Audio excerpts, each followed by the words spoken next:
Mi mejor amiga me llamó llorando y dijo que mi novio estaba obsesionado con ella. Entonces, la desperté de su delirio. Yo y Valeria habíamos sido mejores amigas desde la secundaria, cuando se mudó de Barcelona y no conocía a nadie. La presenté a mi grupo de amigos, la ayudé a ponerse al día en las clases y nos volvimos inseparables. Fuimos a universidades diferentes, pero nos mantuvimos cercanas, hablando todos los días y visitándonos cada mes. Después de la graduación, ambas nos mudamos de vuelta a nuestra ciudad natal y conseguimos apartamentos a 10 minutos de distancia. Fue entonces cuando empecé a salir con Andrés. Andrés trabajaba en la firma de ingeniería del centro y nos conocimos en la fiesta de cumpleaños de mi primo. Era tímido, gracioso y genuinamente amable. Valeria estaba feliz por mí al principio, diciendo que ya era hora de que encontrara a alguien decente después de mi serie de relaciones terribles. Venía a nuestras noches de películas, se unía a nosotros para cenar, y todo era normal por unos 4 meses. Entonces Valeria empezó a actuar raro. Me enviaba mensajes después de pasar tiempo juntos, diciendo que Andrés se la quedaba mirando. Me reía porque Andrés apenas hacía contacto visual con alguien más que conmigo debido a su ansiedad social. Decía que él estaba buscando excusas para sentarse junto a ella cuando todos salíamos. En realidad, yo siempre me sentaba en el medio con Andrés de un lado y Valeria del otro. Empezó a arreglarse más cuando sabía que Andrés estaría cerca, usando tops escotados y preguntando si se veía bien. Andrés nunca se daba cuenta porque generalmente me estaba mostrando memes en su teléfono o hablando sobre trabajo. Una noche, Valeria me llamó llorando a las 23 horas. Estaba sollozando tan fuerte que apenas podía entenderla. Siguió diciendo que lo sentía y no quería que pasara. Pensé que alguien había muerto. Finalmente logró decir que Andrés estaba enamorado de ella y no sabía cómo manejarlo. Pregunté qué quería decir. Dijo que había estado captando señales por semanas y la estaba matando guardar esto de mí. Pregunté qué señales. Dijo que él siempre se reía de sus chistes. Se reía de los chistes de todos porque era educado. Dijo que había elogiado su nuevo corte de pelo la semana pasada. Dijo que se veía bien después de que ella le preguntó directamente 3 veces si notaba algo diferente. Dijo que le enviaba mensajes sobre ideas de regalos para mi cumpleaños, lo cual probaba que me estaba usando como excusa para hablar con ella. Le recordé que literalmente le pedí que le enviara mensajes porque me estaba ayudando a planear la fiesta. Dijo que estaba en negación y que podía probarlo. Al día siguiente, Valeria apareció en mi apartamento con toda una presentación. Había analizado los me gusta de redes sociales de Andrés y notó que había dado me gusta a 5 de sus fotos en el último año. 5 fotos de cientos que había publicado. Dijo que su cafetería favorita estaba cerca de su gimnasio, lo que significaba que esperaba encontrarse con ella. Su cafetería favorita estaba ahí antes de que ella se uniera a ese gimnasio. Dijo que había mencionado su nombre 12 veces en la cena la semana pasada. Estábamos literalmente hablando sobre su nuevo trabajo, así que obviamente su nombre salió. Empezó a llorar otra vez, diciendo que nunca quiso lastimarme, pero el corazón quiere lo que quiere. Realmente dijo eso. Pregunté si Andrés alguna vez le dijo que tenía sentimientos por ella. Dijo que no necesitaba usar palabras cuando sus acciones eran tan obvias.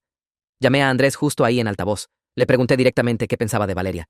Dijo que parecía agradable pero un poco intensa últimamente, y preguntó si estaba bien. Valeria agarró mi teléfono y le dijo a Andrés que no necesitaba esconderse más, que yo sabía sobre su conexión. Andrés preguntó qué conexión. Ella dijo la forma en que la miraba, le hablaba, como siempre trataba de estar cerca de ella. Andrés dijo que estaba confundido y preguntó si Valeria estaba borracha. Empezó a gritar que la estaba manipulando psicológicamente y que ambos sabían lo que había entre ellos. Andrés me dijo que mi amiga necesitaba ayuda profesional y colgó. Valeria dijo que su negación probaba que estaba enamorado de ella. 2 días después, Valeria le envió un mensaje a Andrés diciendo que le di permiso para explorar sus sentimientos y le pidió que se encontrara con ella para tomar café. Andrés me envió los mensajes inmediatamente y preguntó si Valeria estaba teniendo un colapso mental. Confronté a Valeria y dijo que lo estaba probando para demostrar sus sentimientos. Literalmente pensó que saltaría ante la oportunidad de estar con ella.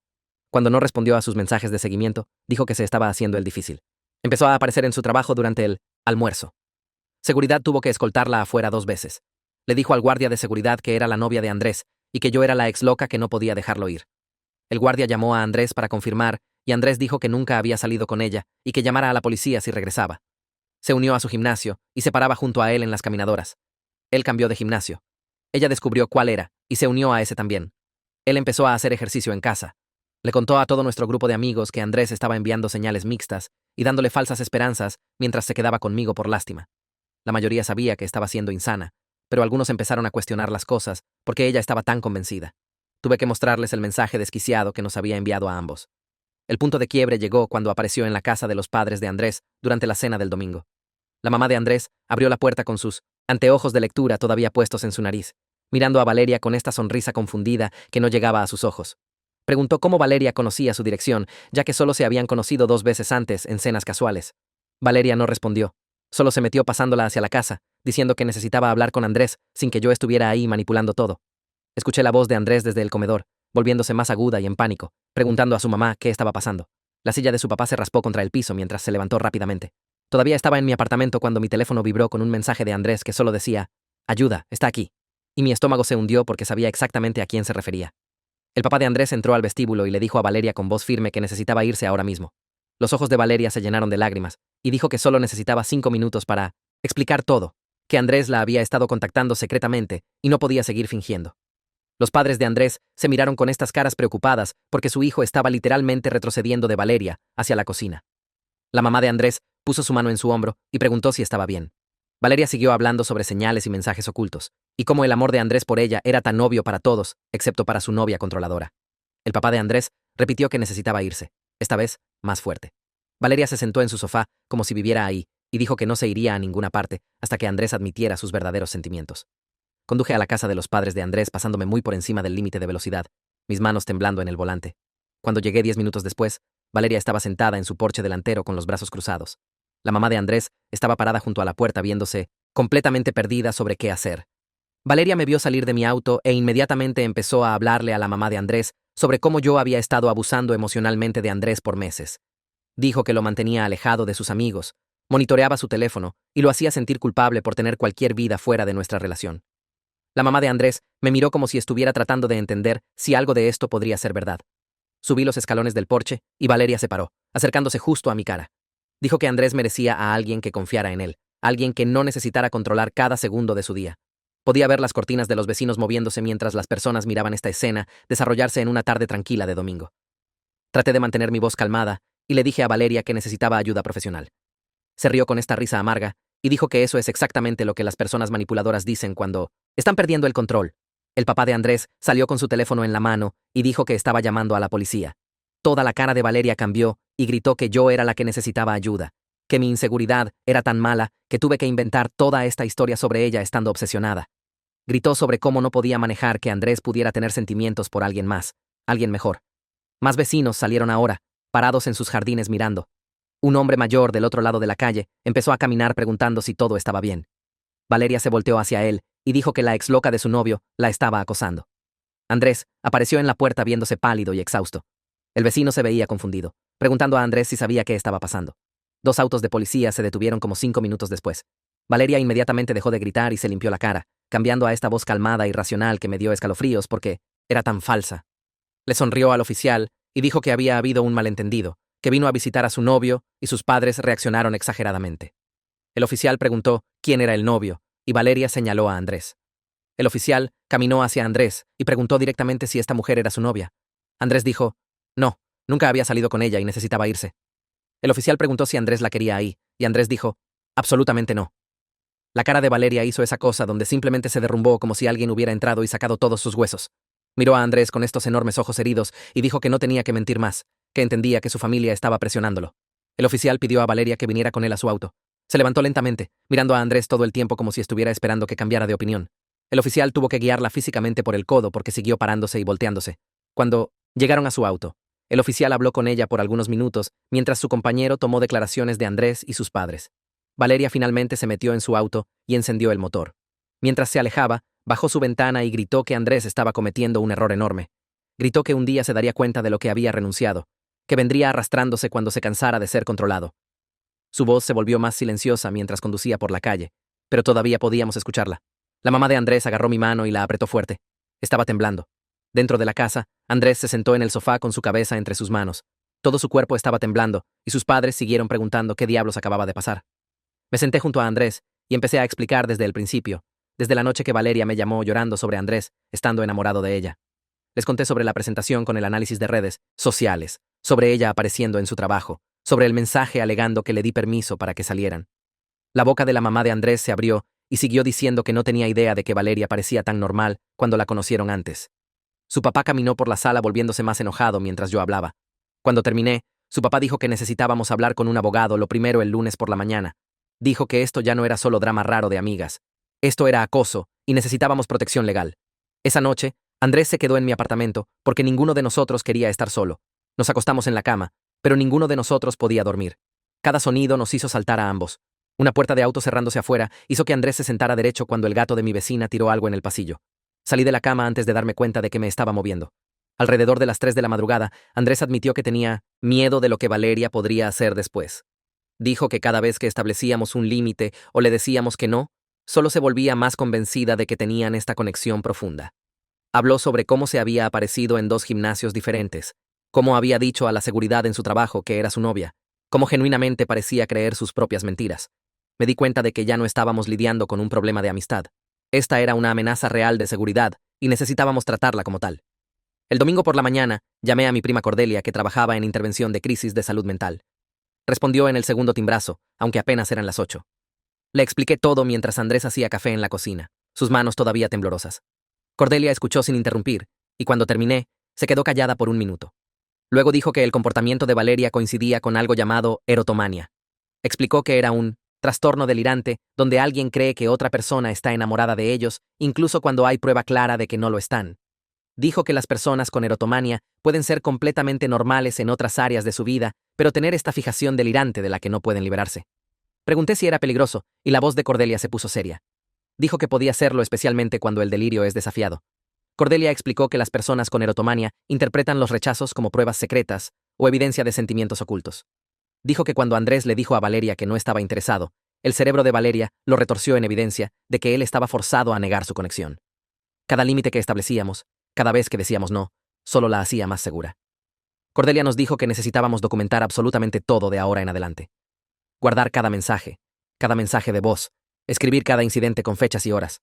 Dijo que necesitábamos parar toda comunicación directa inmediatamente, porque cualquier respuesta, incluso diciéndole que parara, alimentaría el delirio. Más importante, dijo que necesitábamos protección legal inmediatamente. Usó las palabras orden de restricción y dijo: estas situaciones pueden volverse violentas cuando el delirio de la persona es amenazado lo suficiente.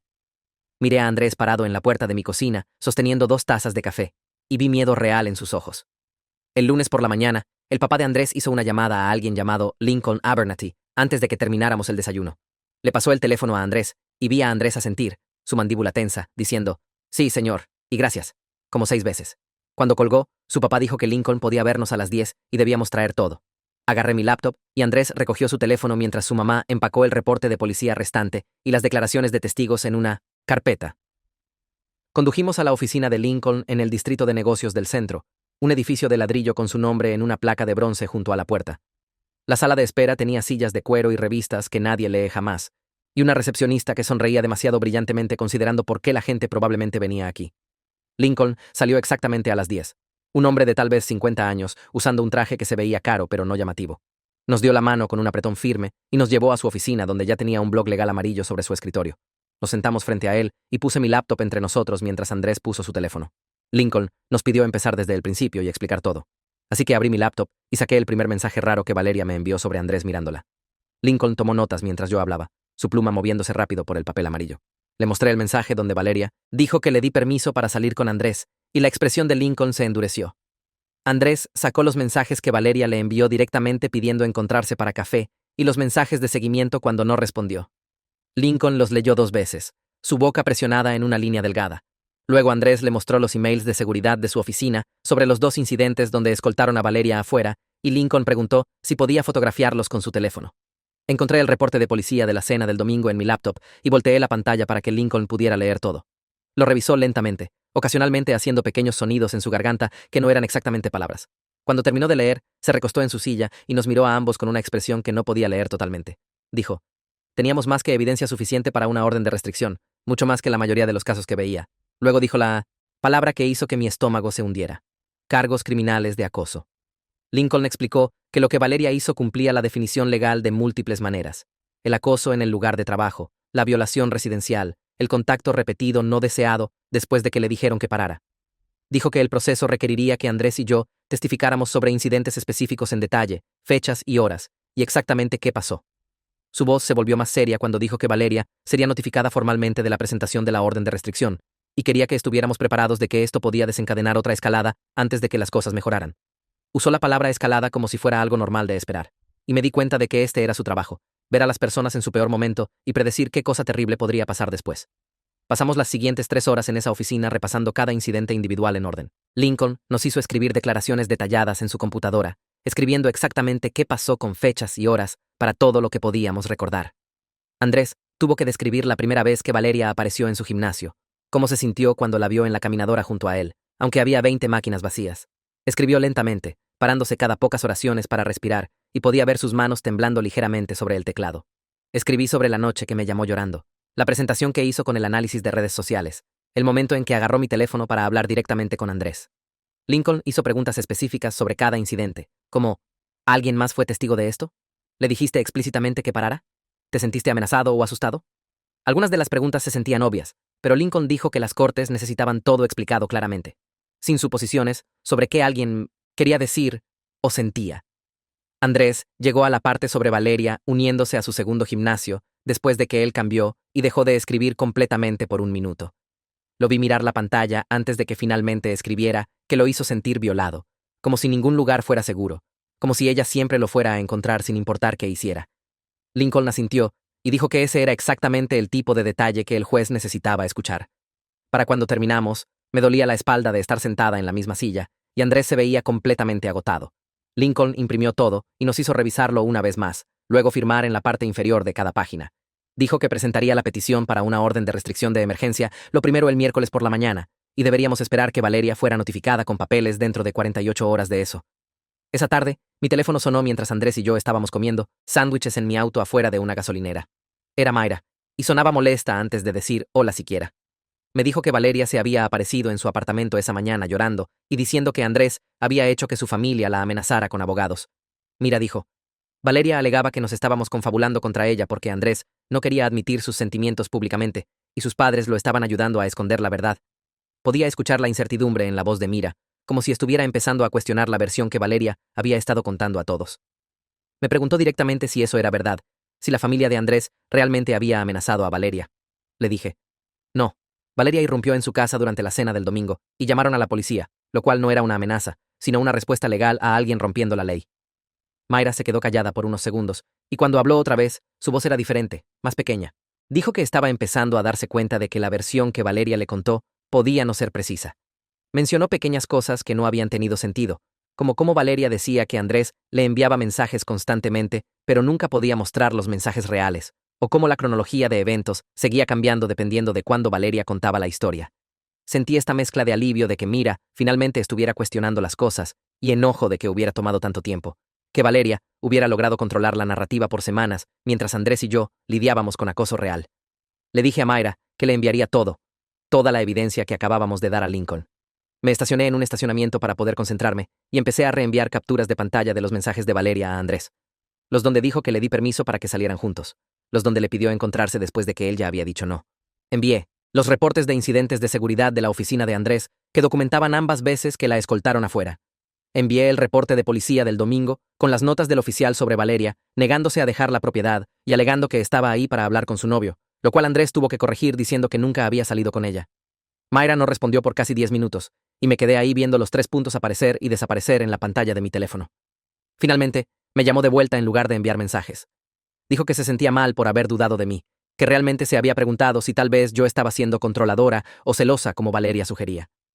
Admitió que la historia de Valeria tenía inconsistencias, pero su certeza la hacía creíble. La forma en que podía describir estos escenarios elaborados con tanto detalle que se sentía como que debían haber pasado. Mira dijo que debería haber hecho más preguntas. Debería haber hablado conmigo y Andrés directamente en lugar de solo aceptar la versión de Valeria.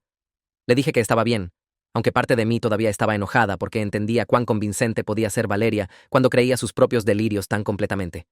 Mira dijo que otros 3 amigos de nuestro grupo querían disculparse y escuchar la historia real directamente de mí.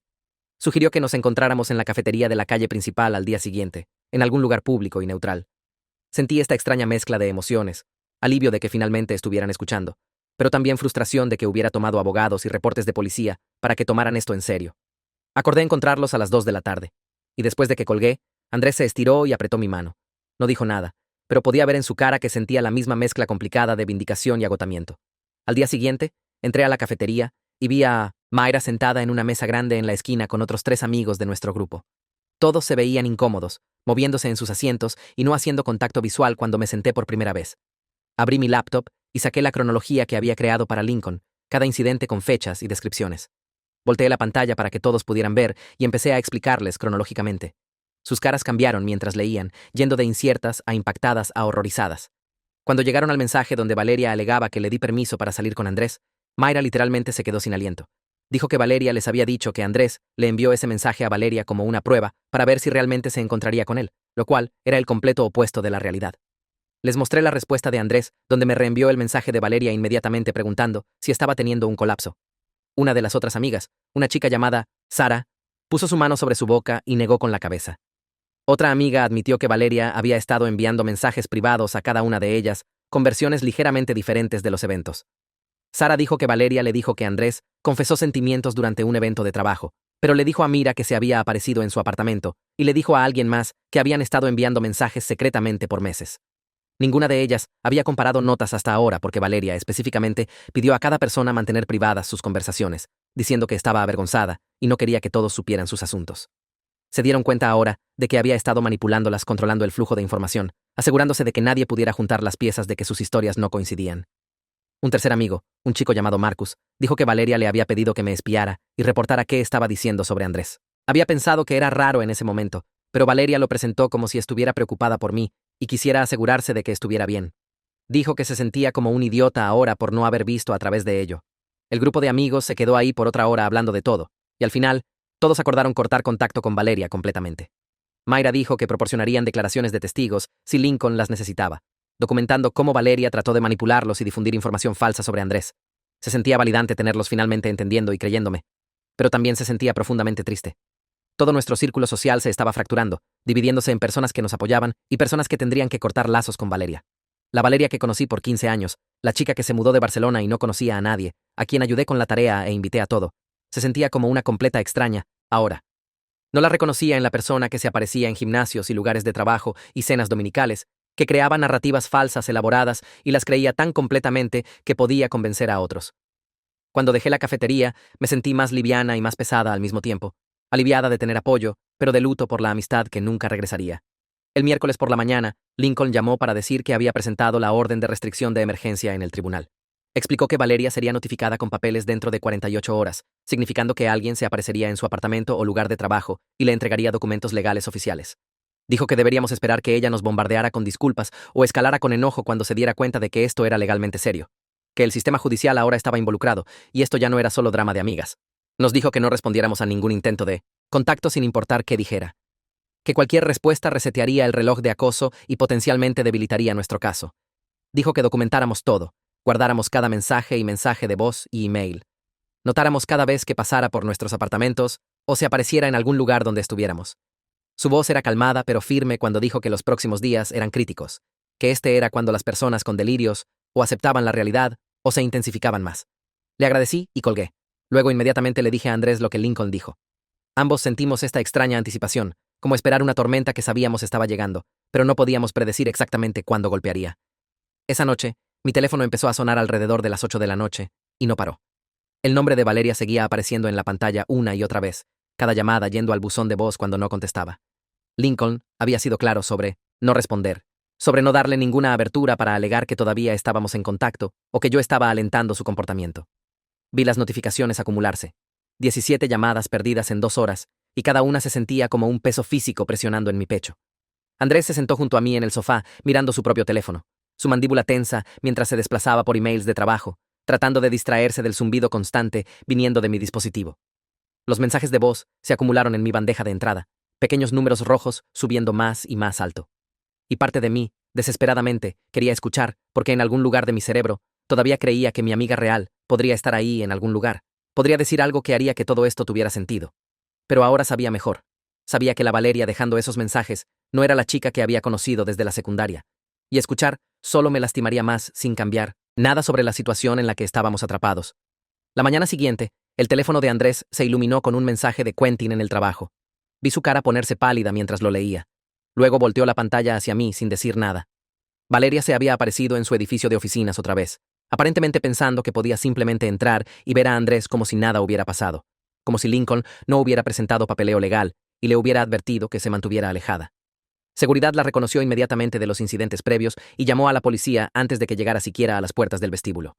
El mensaje de Quentin decía que había sido arrestada por invasión, ya que la administración del edificio la había prohibido formalmente de la propiedad después de la segunda vez que acosó a Andrés durante su pausa para almorzar. Estaba ahora bajo custodia policial, realmente arrestada con esposas y todo. Y la realidad de qué tan lejos había escalado esto me golpeó como un camión. Esto ya no era solo drama de amigas o incluso acoso que podíamos documentar y reportar. Estos eran cargos criminales y tiempo de cárcel y un registro permanente que seguiría a Valeria por el resto de su vida. Lincoln llamó una hora después, y su voz era calmada, pero podía escuchar la satisfacción debajo cuando explicó qué pasó. Valeria había pasado 4 horas en una celda antes de que sus padres pagaran la fianza y la liberaran. Y dijo que esto realmente fortalecía nuestro caso de orden de restricción significativamente porque mostraba que el patrón continuaba incluso después de involucramiento policial y advertencias oficiales. El juez lo tomaría en serio cuando fuéramos a la corte. Vería que Valeria no estaba solo confundida o pasando por un momento difícil, sino rechazando activamente respetar límites, incluso cuando esos límites eran reforzados por las autoridades.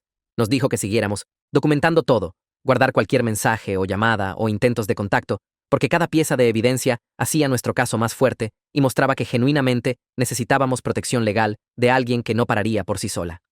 El viernes por la mañana, mi teléfono sonó con un número desconocido, y casi no respondí, pensando que podría ser Valeria llamando de un teléfono diferente para evitar estar bloqueada. Pero algo me hizo contestar, y la voz de la mamá de Valeria vino a través del altavoz, ahogada con lágrimas y apenas coherente. Dijo que no tenían idea de que las cosas hubieran llegado tan lejos, que Valeria les había estado diciendo que Andrés era su novio y yo era una ex amiga celosa tratando de separarlos por despecho. Le habían creído porque, ¿por qué no le creerían a su propia hija? Y ahora estaban devastados al aprender la verdad del reporte policial y los cargos de invasión y todo lo que habíamos documentado. Su mamá siguió, disculpándose una y otra vez, diciendo que debería haber sabido que algo estaba mal cuando las historias de Valeria no cuadraban exactamente. Cuando se negó a dejarlos conocer a Andrés, o se puso defensiva cuando hicieron preguntas normales sobre la relación. Me sentí mal por ella porque sabía cómo era ver a alguien que amas desaparecer en el delirio. Darse cuenta de que la persona que pensabas que conocías había sido reemplazada por alguien que no reconocías para nada. El papá de Valeria tomó el teléfono después de que su mamá no podía hablar más a través del llanto. Su voz era tensa y controlada, como si apenas se estuviera manteniendo junto, y preguntó si había alguna manera de resolver esto sin acción legal porque estaban tratando de meter a Valeria en tratamiento psiquiátrico. Entendí lo que estaba pidiendo. Entendía que quería proteger a su hija de tener una orden de restricción y registro criminal. Pero también recordé la cara de Andrés cuando Valeria se apareció en la casa de sus padres durante la cena dominical. Expliqué tan gentilmente como pude que habíamos intentado todo lo demás, que habíamos sido pacientes y comprensivos, y dado a Valeria tantas oportunidades de parar, pero se había aparecido en el hogar familiar de Andrés, y eso cruzó una línea que no podíamos descruzar. Se quedó callado por un largo momento, y luego dijo que entendía, que cooperarían con cualquier cosa que necesitáramos y proporcionarían cualquier información que pudiera ayudar a conseguir a Valeria el tratamiento de salud mental que claramente requería. Antes de colgar, dijo que lo sentía, no solo por lo que Valeria había hecho, sino por no verlo antes. Y sentí lágrimas corriendo por mi cara porque toda esta situación estaba destruyendo a tanta gente más allá de solo Andrés y yo. Lincoln llamó de vuelta el martes por la tarde para decirnos que la audiencia de la orden de restricción estaba programada para el martes, siguiente por la mañana a las 9. Nos explicó qué esperar, explicando que Valeria estaría en el tribunal porque tenía derecho a enfrentar a sus acusadores y defenderse contra la orden. Nos advirtió que podría tratar de hablar directamente a Andrés, podría tratar de hacer contacto visual o gesticular, o hacer cualquier cosa para obtener su atención y probar que su conexión era real. Necesitábamos mantenernos calmados, sin importar qué pasara. Necesitábamos dejar que el proceso legal funcionara y confiar en que el juez vería a través de su delirio al patrón documentado de acoso y persecución. Dijo que nos vistiéramos profesionalmente pero no elegantes, responder preguntas clara y honestamente, y enfocarnos en hechos más que emociones cuando testificáramos sobre lo que había hecho.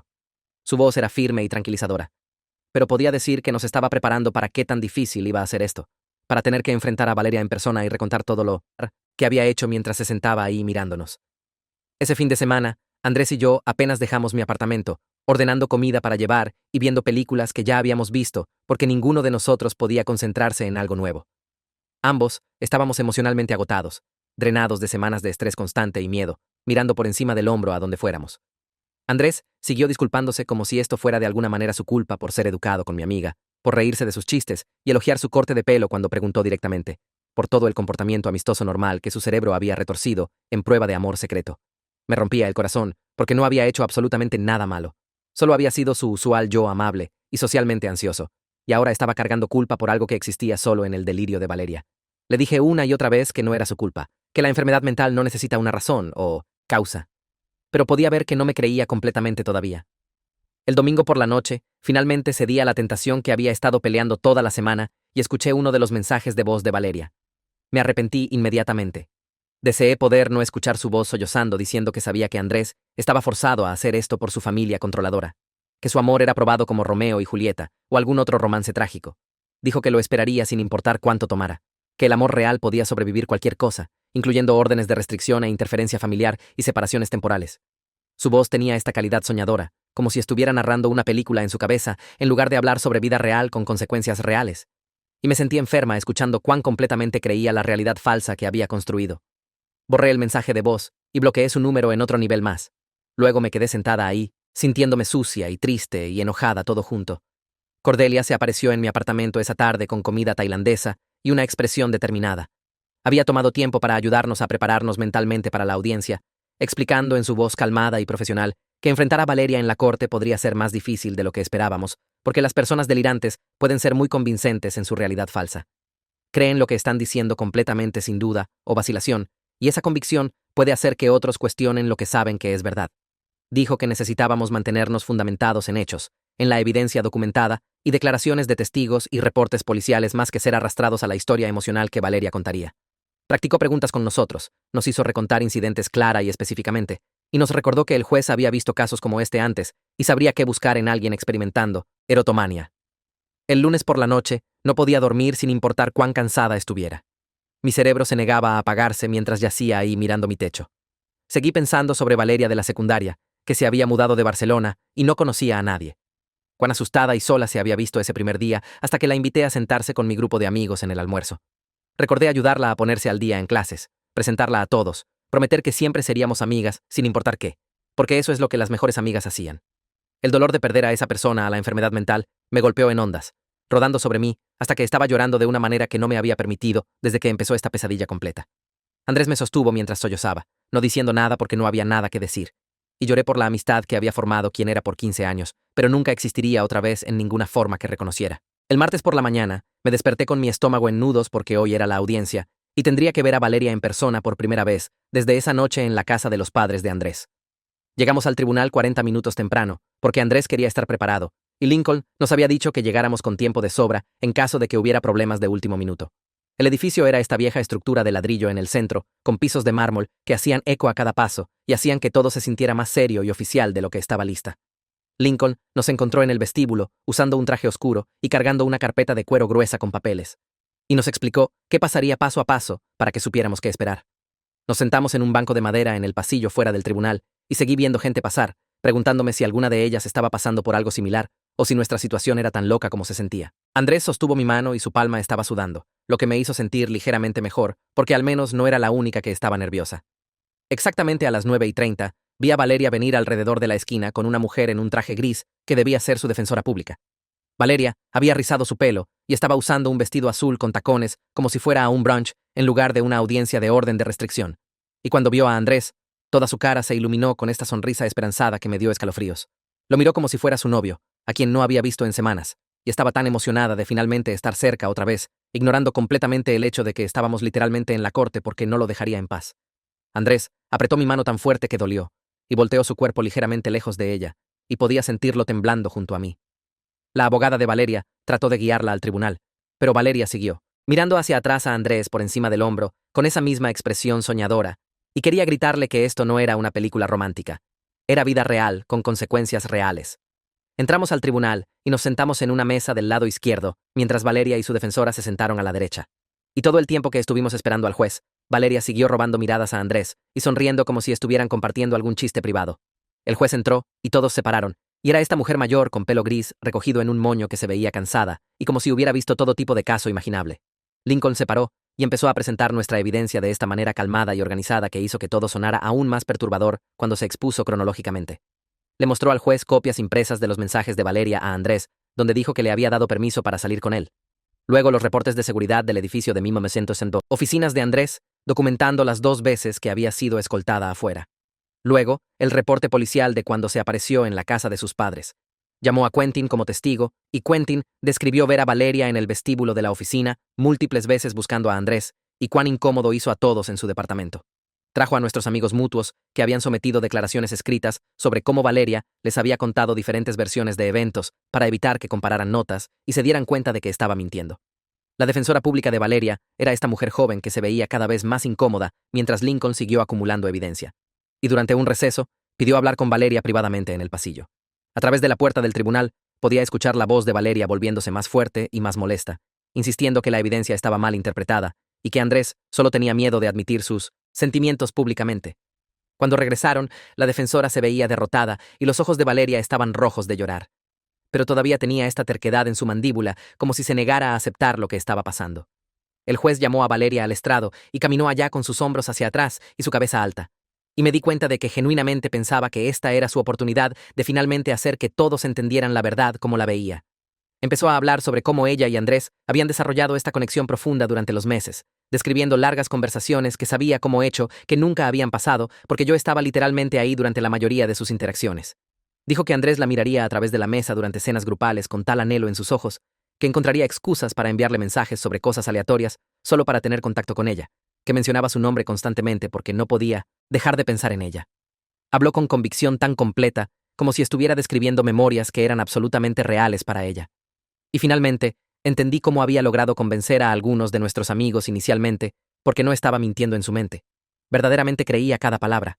Habló sobre cómo Andrés se había unido a su gimnasio para estar cerca de ella, y cómo se había aparecido en lugares que ella frecuentaba, esperando encontrarse con ella, lo cual era el exacto opuesto de la realidad, donde él la había estado evitando activamente y cambiando su rutina para escapar.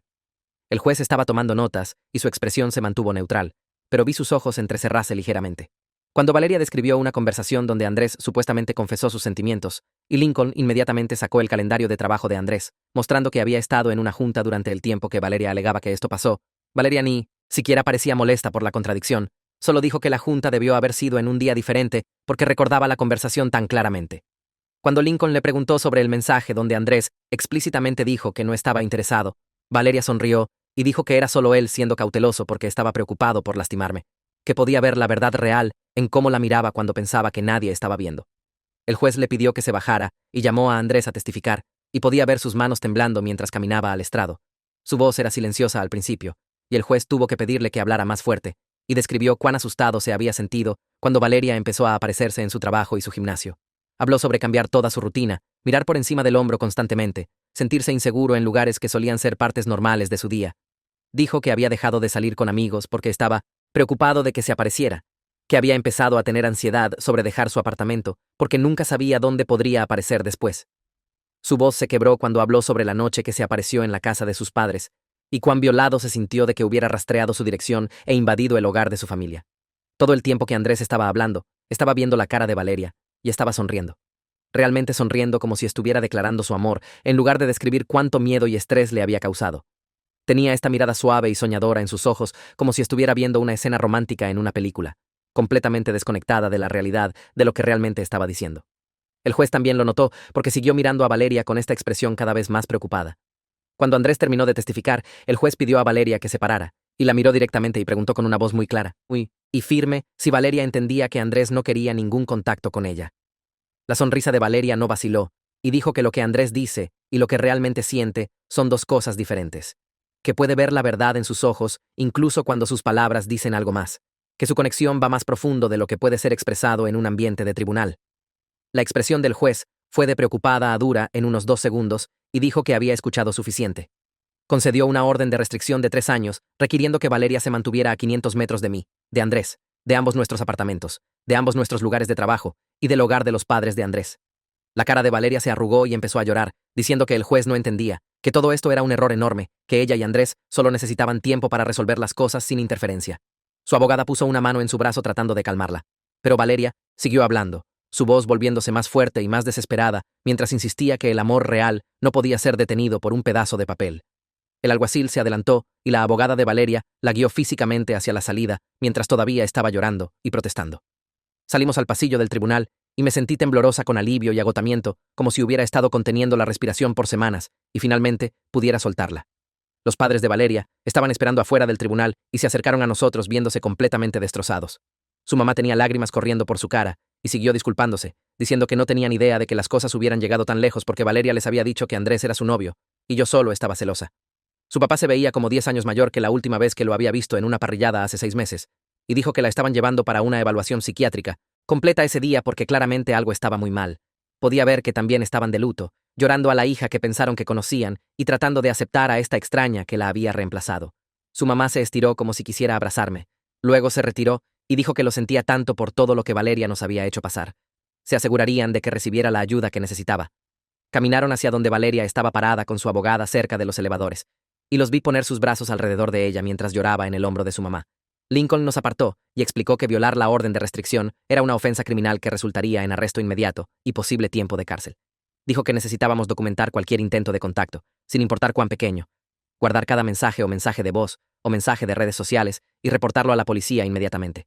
Nos advirtió que las próximas semanas serían el periodo de mayor riesgo, porque es cuando las personas o aceptan la realidad de la orden o escalan en un último intento de hacer contacto. Le agradecimos y salimos del tribunal hacia el sol brillante que se sentía surreal después de las luces fluorescentes y la atmósfera pesada adentro. Esa noche, Andrés y yo ordenamos comida china y nos sentamos en mi sofá en completo silencio por casi una hora. Ambos estábamos demasiado agotados para hablar y seguir reproduciendo momentos de la audiencia en mi cabeza. Viendo la cara de Valeria cuando Andrés testificó sobre estar asustado, escucharla insistir que conocía sus sentimientos reales mejor que él. Andrés finalmente rompió el silencio y dijo que se sentía como si pudiera respirar por primera vez en semanas. Que tener la protección legal lo hacía sentir más seguro, aunque sabía que un pedazo de papel no podía físicamente detenerla. Me di cuenta de que mis hombros estaban cerca de mis orejas, y cuando traté de relajarlos, realmente dolían de sostener tanta tensión por tanto tiempo. Los próximos días fueron silenciosos de una manera que se sentía casi mal. Seguí esperando que mi teléfono sonara con el número de Valeria o ver su auto estacionado afuera de mi apartamento. Y cada vez que escuchaba pasos en el pasillo, me tensaba esperando un golpe que nunca llegaba. La ausencia de crisis constante era casi tan estresante como el caos había sido, porque no confiaba en que realmente hubiera terminado. No podía creer completamente que la orden de restricción realmente la detendría cuando nada más lo había hecho. Una semana después de la orden de restricción, mi teléfono vibró con un mensaje de Mayra. Me envió una captura de pantalla de una solicitud de amistad de Valeria en Instagram con un mensaje largo adjunto. El mensaje divagaba sobre cómo todos la habían abandonado cuando más los necesitaba y cómo pensó que los amigos reales la apoyarían a través de cualquier cosa. Mira la había bloqueado inmediatamente y lo reportó tanto a mí como a Andrés. Me quedé viendo la captura de pantalla sintiendo esta extraña mezcla de alivio y tristeza, porque al menos nuestros amigos finalmente estaban tomando esto en serio, en lugar de cuestionar si Valeria podría tener razón. Mira envió un mensaje diciendo que se sentía estúpida por haber dudado de mí alguna vez, y que ver a Valeria tratar de manipular su camino de vuelta a sus vidas le hizo darse cuenta de cuán enferma realmente estaba Valeria. 3 días después, Andrés recibió un email de seguridad de su lugar de trabajo con una actualización. Valeria no había intentado entrar al edificio desde que la orden de restricción fue servida. El equipo de seguridad había circulado su foto a todos los guardias y actualizado el sistema de acceso para marcarla inmediatamente si trataba de entrar a cualquier propiedad de la compañía. Quentin pasó por el escritorio de Andrés esa tarde y mencionó que la palabra se había esparcido por la oficina sobre lo que pasó. La cara de Andrés se puso roja y miró hacia su teclado porque odiaba ser el centro de atención, y la idea de que sus compañeros de trabajo supieran sus asuntos personales lo hacía querer desaparecer. Pero Quentin dijo que todos lo estaban cuidando ahora, y si alguien veía a Valeria en cualquier lugar cerca del edificio, lo reportarían inmediatamente. Esa noche, Andrés me dijo que realmente se había emocionado en el baño del trabajo porque a las personas les importaba lo suficiente como para protegerlo y no estaba acostumbrado a ese tipo de apoyo de nadie, excepto yo. 2 semanas después de la audiencia, estaba preparando cena cuando la mamá de Valeria llamó. Mi estómago se hundió cuando vi su nombre en mi teléfono, porque no sabía si esto significaba más problemas o qué. Su voz sonaba cansada cuando me dijo que Valeria había sido oficialmente diagnosticada con erotomania por el psiquiatra al que la habían llevado a ver. Explicó que Valeria estaba empezando tratamiento con medicamentos y terapia, pero todavía no creía que estuviera enferma. Valeria siguió insistiendo que todos estaban conspirando contra ella y que el diagnóstico era solo otra manera para que Andrés y yo volviéramos a las personas contra su relación. Su mamá dijo que al menos Valeria estaba en el sistema de salud mental, ahora donde profesionales podían monitorearla, y esperanzadamente, la medicación empezaría a funcionar pronto. Le agradecí por llamar y mantenernos actualizados, aunque debió haber sido difícil para ella admitir que su hija necesitaba ese nivel de ayuda. La semana siguiente, hice una cita con un terapista porque no podía dejar de pensar en todas las veces que había explicado el comportamiento raro de Valeria. Seguí reproduciendo momentos de los últimos meses, preguntándome si debería haber visto esto venir o haber hecho algo diferente. La oficina del terapista estaba en un edificio en el centro, y me senté en la sala de espera pellizcando mis cutículas hasta que me llamó. Le conté todo desde el principio, y cuando llegué a la parte sobre Valeria, apareciendo en la cena dominical, empecé a llorar porque todavía no podía creer que mi mejor amiga desde la secundaria se había convertido en alguien que no reconocía.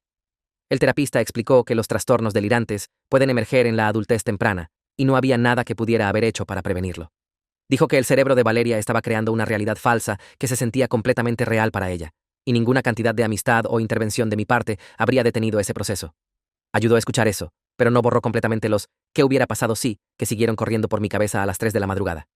Ese fin de semana, Andrés y yo tuvimos una larga conversación en mi sofá sobre cómo toda esta experiencia nos había cambiado. Dijo que había aprendido a confiar en su incomodidad en lugar de ser educado cuando algo se sentía mal. Admitió que Valeria lo había hecho sentir incómodo bastante temprano, pero lo había ignorado porque no quería causar problemas en mi amistad. Y ahora se dio cuenta de que ese instinto estaba tratando de advertirle. Le dije que necesitaba trabajar en no explicar comportamientos preocupantes solo porque amaba a alguien. Había gastado tanta energía convenciéndome de que las acciones de Valeria eran solo ella siendo dramática o pasando por algo en lugar de aceptar que su comportamiento era genuinamente peligroso. Ambos acordamos que preferiríamos lastimar los sentimientos de alguien estableciendo límites que terminar en otra situación como esta. Un mes después de la orden de restricción, decidimos empezar cautelosamente a reclamar nuestra vida normal. Andrés regresó a su gimnasio regular, pero solo durante horas no pico, cuando estaba menos lleno y podía vigilar quién estaba entrando.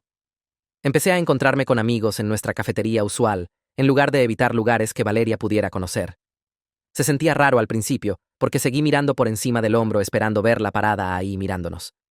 Pero lentamente, el nudo en mi pecho empezó a aflojarse, y pude realmente disfrutar mi café sin escanear la habitación cada 30 segundos. Quentin nos invitó a un happy hour de trabajo en un bar cerca de la oficina de Andrés, y Andrés realmente dijo que sí, lo cual me sorprendió. Había estado evitando eventos sociales con compañeros de trabajo por meses porque estaba avergonzado por toda la situación. Nos aparecimos, y sus compañeros de trabajo fueron solidarios sin ser raros al respecto. Nadie hizo preguntas intrusivas o trató a Andrés como si fuera frágil. Solo lo incluyeron en conversaciones sobre cosas normales de trabajo e hicieron bromas y actuaron como si todo estuviera bien. Vi los hombros de Andrés relajarse mientras la noche siguió, y se rió de algo que dijo Quentin. Era la primera vez en meses que lo había visto verse genuinamente cómodo alrededor de otras personas. La semana siguiente, estaba en el supermercado recogiendo leche cuando vi a la tía de Valeria en la sección de productos. Había estado en parrilladas familiares y fiestas de cumpleaños a lo largo de toda mi amistad con Valeria. La había conocido desde que tenía 12 años. Me vio al mismo tiempo que la vi, e inmediatamente miró hacia las manzanas que estaba examinando. Agarró una bolsa y caminó rápidamente hacia el otro lado de la tienda sin hacer contacto visual. Dolió peor de lo que esperaba, porque me di cuenta de que esta situación me había costado más que solo Valeria. Había fracturado conexiones con personas que eran parte de mi infancia y que probablemente escucharon alguna versión retorcida de los eventos que me hacía ver como la villana. 6 semanas después de la audiencia, Lincoln llamó mientras estaba en el trabajo. Salí para tomar la llamada y me dijo que Valeria había violado la orden de restricción enviando una carta a la casa de los padres de Andrés. La carta divagaba sobre el amor verdadero, conquistando todos los obstáculos, y cómo su conexión era demasiado fuerte para que los documentos legales la destruyeran. Lincoln dijo que necesitábamos reportarlo inmediatamente, para que hubiera documentación de la violación. Explicó que aunque era solo una carta, y no una confrontación física, cualquier contacto era una violación y necesitaba ser tomado en serio. Llamé a Andrés inmediatamente y sonaba exhausto cuando respondió. Dijo que había esperado que la orden de restricción fuera suficiente para hacer que Valeria parara, pero aparentemente su delirio era más fuerte que las consecuencias legales. La policía visitó a Valeria esa tarde con una advertencia sobre la violación. Sus padres nos llamaron unas horas después disculpándose una y otra vez. La voz de su papá sonaba completamente desgastada cuando dijo que estaban aumentando la supervisión psiquiátrica de Valeria y asegurándose de que entendiera que cualquier contacto más resultaría en cargos criminales. Podía escuchar cuán exhaustos sonaban ambos, lidiando con una hija que se negaba a aceptar la realidad, sin importar cuántos doctores o abogados o jueces le dijeran que estaba equivocada. Andrés y yo nos sentamos en mi mesa de cocina la mañana siguiente con café. Ninguno de nosotros estaba bebiendo. Lincoln nos había enviado por email copias del reporte de violación, y miramos los documentos como si pudieran cambiar súbitamente lo que había pasado. Pregunté si deberíamos presionar cargos criminales, y Andrés se frotó los ojos con ambas manos antes de decir que ya no sabía. Habíamos estado lidiando con esto por meses, y cada consecuencia solo parecía hacer que Valeria cavara más profundo en su delirio, en lugar de sacarla. Le recordé que sus padres dijeron que estaba en tratamiento ahora, y tal vez la advertencia sería suficiente. Andrés asintió lentamente y dijo que quería creer que el tratamiento funcionaría, pero estaba cansado de esperar que las cosas mejoraran, solo para que Valeria se apareciera en algún lugar nuevo. Llamamos a Lincoln y le dijimos que queríamos la advertencia formal documentada, pero no perseguiríamos cargos esta vez. Lincoln dijo que eso era razonable dadas las circunstancias, pero nos advirtió reportar cualquier contacto futuro inmediatamente porque los patrones de violación usualmente empeoraban en lugar de mejorar. Nos dijo que la advertencia haría claro que la próxima vez significaba arresto sin excepciones, y los padres de Valeria habían sido informados de las consecuencias. Después de que colgamos, Andrés dijo que se sentía como si estuviéramos siendo demasiado suaves, pero también no quería ser la razón por la que alguien fuera a la cárcel cuando estaban enfermos. Entendí exactamente lo que quería decir porque seguí yendo y viniendo entre enojo por lo que Valeria nos había hecho pasar y tristeza de que el cerebro de mi mejor amiga se hubiera roto de una manera que destruía todo. 2 meses después de que la orden de restricción fue otorgada, estaba limpiando mi closet y encontré una caja de zapatos llena de fotos viejas. Saqué la pila y empecé a hojear fotos de Valeria y yo del instituto. Había una del baile de regreso a casa del segundo año, donde ambas estábamos usando vestidos terribles y haciendo caras tontas a la cámara. Otra nos mostraba en la graduación con nuestros brazos alrededor una de la otra y sonrisas genuinas que venían de años de amistad real. Encontré fotos de visitas universitarias donde habíamos explorado los campus de cada una y fingido ser estudiantes ahí. Fiestas de cumpleaños y reuniones casuales de fin de semana y chistes internos capturados en momentos que se sentían tan normales y felices.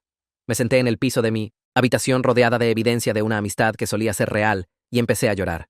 No el llanto enojado de cuando todo estaba cayéndose activamente, sino el llanto de dolor que viene cuando finalmente aceptas que algo se ha ido. La Valeria en estas fotos era mi mejor amiga que me ayudaba a estudiar para exámenes y me escuchaba quejarme de citas malas y sabía exactamente cómo hacerme reír cuando estaba triste. Esa persona ya no existía. Y tal vez había estado desapareciendo por más tiempo de lo que quería admitir.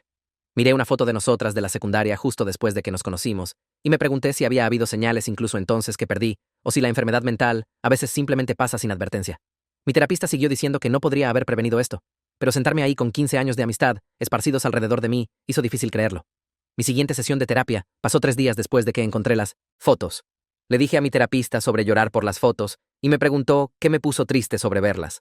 Expliqué que se sentía como llorar por alguien que todavía estaba vivo, porque la Valeria que conocía se había ido, pero reemplazada por alguien usando su cara que creía cosas que no eran reales. Mi terapista asintió y dijo, el dolor no solo pasa cuando alguien muere. Explicó que estaba llorando la pérdida de quien Valeria solía ser y la amistad que teníamos, y eso era completamente válido, aunque Valeria todavía estuviera físicamente viva. Pregunté cómo se suponía que llorara a alguien mientras también mantenía una orden de restricción contra ellos, y dijo que esas dos cosas no se contradecían entre sí. Me dijo que podía estar triste por perder a mi amiga mientras seguía protegiéndome de la persona en que se había convertido. Podía recordar las partes buenas de nuestra amistad mientras reconocía que continuar cualquier relación ahora sería peligroso. Dijo que sostener ambas verdades al mismo tiempo era difícil pero necesario. Y no me hacía una mala persona por elegir seguridad sobre lealtad a alguien que no podía respetar límites. Dejé esa sesión sintiéndome como si alguien finalmente me hubiera dado permiso para estar triste sin sentirme culpable por la orden de restricción. Podía extrañar quién era Valeria y seguir sabiendo que mantenerla alejada de nosotros era la decisión correcta. Una semana después, Andrés y yo estábamos preparando cena en su apartamento cuando me dijo algo que me sorprendió. Dijo que su ansiedad había disminuido mucho en las últimas semanas y estaba durmiendo toda la noche otra vez, en lugar de despertarse con cada sonido.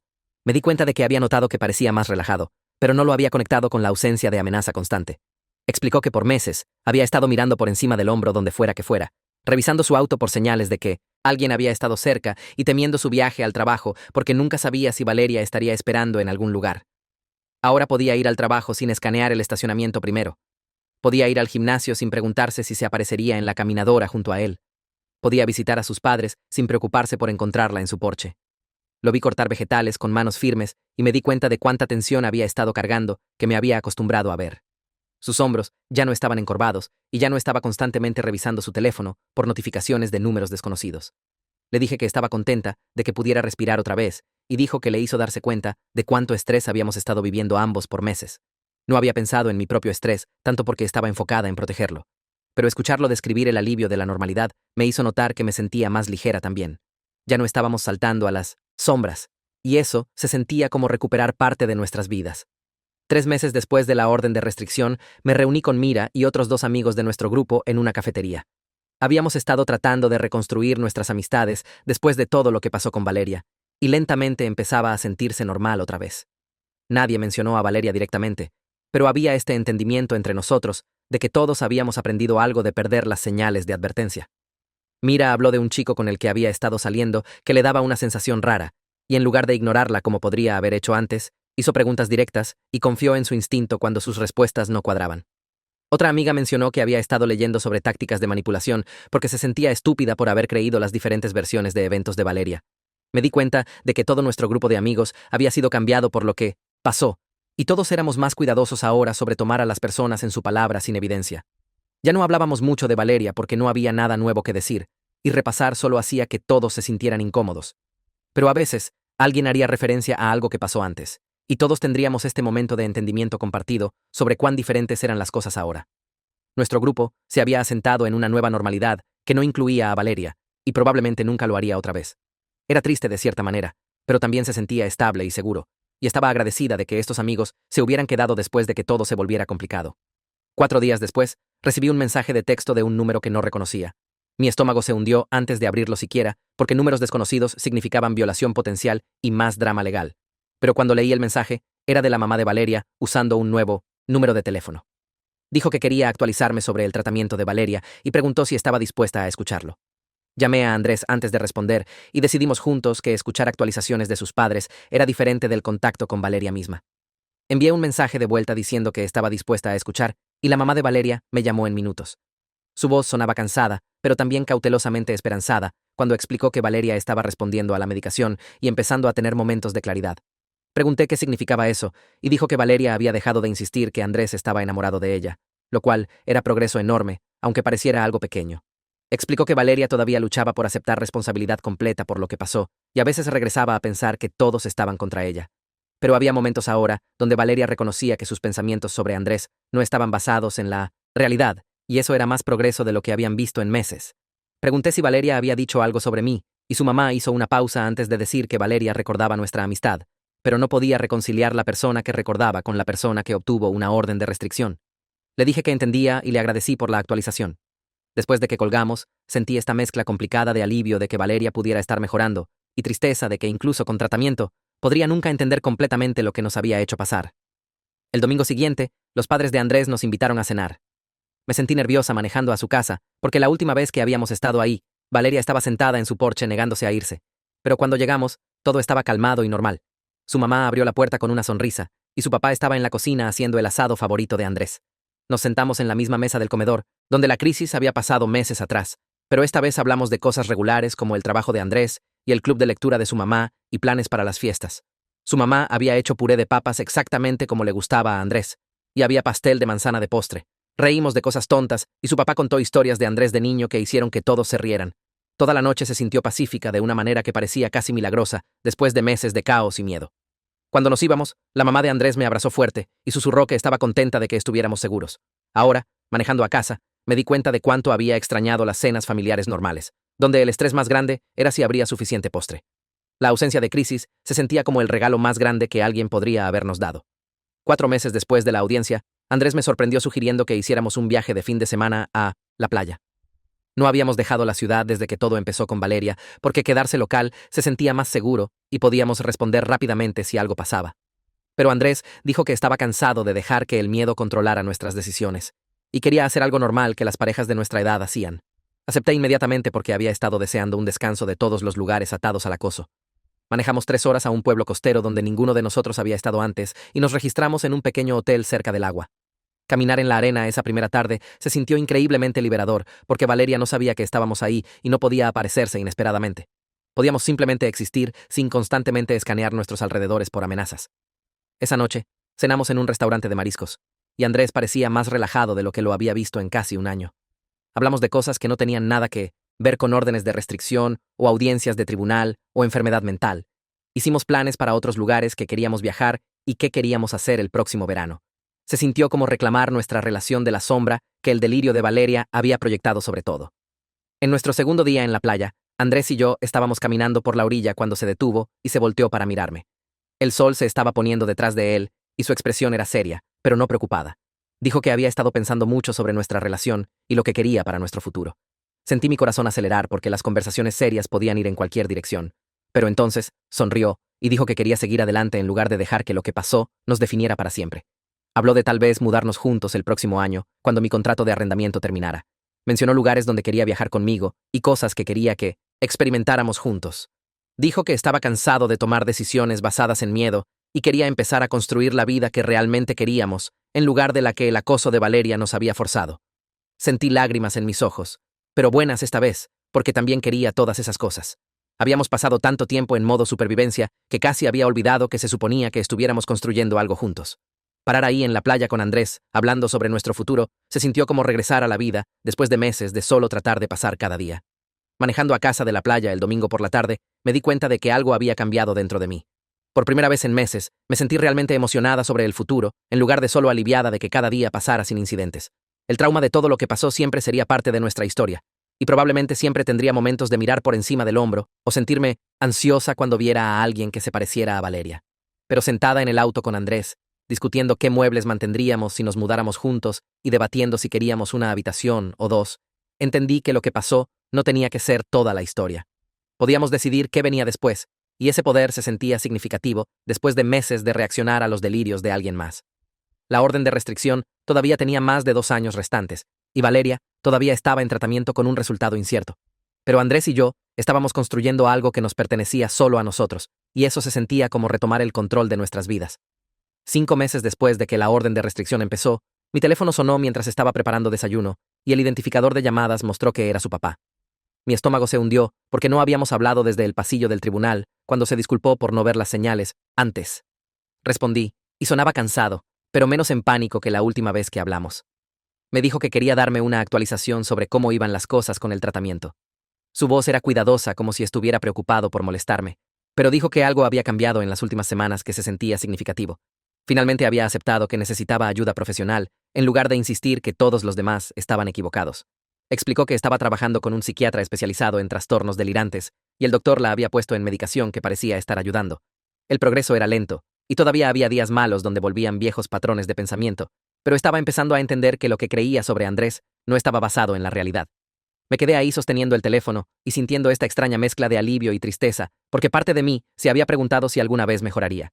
Dijo que el psiquiatra explicó que podría tomar años de tratamiento consistente, e incluso entonces la recuperación no estaba garantizada. Pero al menos estaba tratando ahora en lugar de pelear con todos. Hice la pregunta que había estado sentada en mi pecho por meses: si había dicho algo sobre mí o nuestra amistad. Hubo esta larga pausa del otro lado de la línea y podía escucharlo respirar. Finalmente dijo que había expresado pesar por perder la amistad, pero todavía luchaba por aceptar completamente su papel en lo que pasó. Sabía que las cosas habían salido mal, pero no podía conectar sus acciones con las consecuencias de una manera que mostrara entendimiento real. Dijo que el psiquiatra estaba trabajando específicamente en esa parte, porque aceptar responsabilidad era crucial para recuperación real. Su voz se volvió más silenciosa cuando dijo que tal vez algún día estaría lo suficientemente sana para hacer reparaciones reales, pero eso estaba a años de distancia si pasaba, en absoluto. No me estaba pidiendo que la perdonara o esperara una disculpa que podría nunca venir. Solo quería que supiera que ya no era la misma persona que se apareció en la cena dominical, aunque tampoco estuviera completamente bien todavía. Le agradecí por llamar y le dije que esperaba que el tratamiento continuara ayudándola. Después de que colgamos, me senté en mi mesa de cocina por mucho tiempo, pensando en la amiga que solía conocer y la extraña en que se había convertido. Esa noche, Andrés vino y le conté sobre la llamada telefónica. Terminamos teniendo esta larga conversación sobre si alguna vez aceptaríamos una disculpa de ella si ofrecía una en el futuro. Andrés dijo que también había estado pensando en ello, porque parte de seguir adelante significaba decidir cómo se veía el perdón para nosotros. Dijo que probablemente podía perdonarla algún día por lo que nos hizo pasar, especialmente ahora que sabíamos que era una enfermedad mental genuina y no solo manipulación. Pero perdón no significaba regresar a cómo eran las cosas antes o dejarla volver a nuestras vidas. Estuve completamente de acuerdo, porque incluso si se volviera sana y entendiera lo que hizo, el daño a nuestra amistad era permanente. Demasiado había pasado, y demasiada confianza había sido rota. Ambos nos sentimos bien con ese límite, y se sintió bien estar en la misma página al respecto. Andrés dijo que no quería cargar enojo para siempre, pero tampoco quería fingir que todo podía ser arreglado con una disculpa. Me di cuenta de que era exactamente como me sentía también. Cómo podíamos dejar ir los peores sentimientos sin abrirnos a ser lastimados otra vez. Hablamos sobre cuán extraño era que alguien que nos importaba se convirtiera en alguien de quien necesitábamos protección legal, y cómo ese dolor era separado del alivio de estar seguros ahora. 6 meses después de que la orden de restricción fue otorgada, nuestras vidas se habían asentado en algo que se sentía genuinamente normal otra vez. Andrés obtuvo una promoción en el trabajo hacia la que había estado trabajando por más de un año, y su jefe específicamente mencionó cuán impresionados estaban con su desempeño, a pesar de todo con lo que había estado lidiando. Empecé a tomar una clase de cerámica en el centro comunitario los jueves por la noche, algo que siempre había querido probar pero seguía posponiendo. La clase estaba llena de gente que no tenía conexión con el drama que había consumido meses de mi vida. Y amé tener ese espacio separado donde era solo alguien aprendiendo a moldear arcilla. Estábamos planeando un viaje para visitar a los amigos universitarios de Andrés el próximo mes. Gente que no había visto en persona desde que todo empezó porque habíamos estado demasiado ansiosos para viajar. Sus amigos conocían la situación básica, pero principalmente solo querían pasar el rato y ponerse al día en cosas normales de la vida. Compré equipaje nuevo para el viaje y me sentí emocionada en lugar de preocupada, lo cual parecía algo pequeño, pero significaba todo después de meses de miedo constante. Andrés y yo fuimos al cine sin escanear el estacionamiento primero. Me encontré con amigos para café, sin esa sensación tensa en mi pecho, preguntándome si se aparecería. Existíamos en el mundo como gente regular otra vez, en lugar de como objetivos esperando el próximo incidente. La orden de restricción todavía tenía 2 años y medio restantes, y nos habían dicho a través de sus padres que no había habido más violaciones desde el incidente de la carta. Sus padres reportaron que estaba estable con medicación y viviendo con ellos mientras continuaba terapia intensiva 3 veces por semana. Me sentí triste por cómo todo resultó, porque este no era el final que habría elegido para una amistad de 15 años. Pero no me arrepentí de protegernos, y no me arrepentí de la orden de restricción. A veces cuidar de alguien significa aceptar que no puedes arreglarlos y tienes que priorizar tu propia seguridad. Eso fue lo que le dije a mi terapista y dijo que mostraba crecimiento real en entender límites saludables. En una noche aleatoria de martes, Andrés y yo estábamos sentados en el balcón de mi apartamento, viendo el atardecer y bebiendo té helado. El aire era cálido y podía escuchar niños jugando en el patio abajo. Andrés se volteó hacia mí y dijo que estaba agradecido de que hayamos pasado por todo juntos porque probó que podíamos manejar cosas difíciles como un equipo. Dijo que muchas parejas se habrían separado bajo ese tipo de presión, pero de alguna manera nos hizo más fuertes en lugar de destrozarnos. Estuve de acuerdo y me di cuenta de que confiaba en él más ahora que antes de que todo pasara, lo cual parecía al revés, pero tenía sentido. Nos habíamos visto en nuestros momentos más asustados y estresados, y ninguno de nosotros corrió. Tomamos decisiones juntos y nos apoyamos mutuamente y salimos del otro lado todavía queriendo construir una vida juntos. Por primera vez, desde esa llamada de medianoche, hace 6 meses, cuando todo empezó a caerse, me sentí completamente en paz con donde estábamos. El miedo que había estado sentado en mi pecho por tanto tiempo finalmente se había ido, reemplazado por esta certeza silenciosa de que íbamos a estar bien. Estaba emocionada sobre el futuro, en lugar de solo aliviada de sobrevivir cada día. Teníamos planes y sueños otra vez, en lugar de solo estrategias de manejo de crisis. Andrés se estiró y sostuvo mi mano, y nos sentamos ahí viendo el cielo volverse rosa y naranja. Pensé en cómo hace 6 meses no podría haber imaginado sentirme tan calmada o tan esperanzada. El trauma siempre sería parte de nuestra historia, y probablemente siempre tendría momentos de mirar por encima del hombro o sentirme ansiosa cuando viera a alguien que se pareciera a ella, desde atrás. Pero sentada ahí con Andrés planeando nuestro viaje y hablando de tal vez conseguir un perro el próximo año, y debatiendo si queríamos mudarnos juntos cuando mi contrato de arrendamiento terminara, entendí que lo que pasó no tenía que definir todo lo que vino después. Podíamos escribir los próximos capítulos nosotros mismos.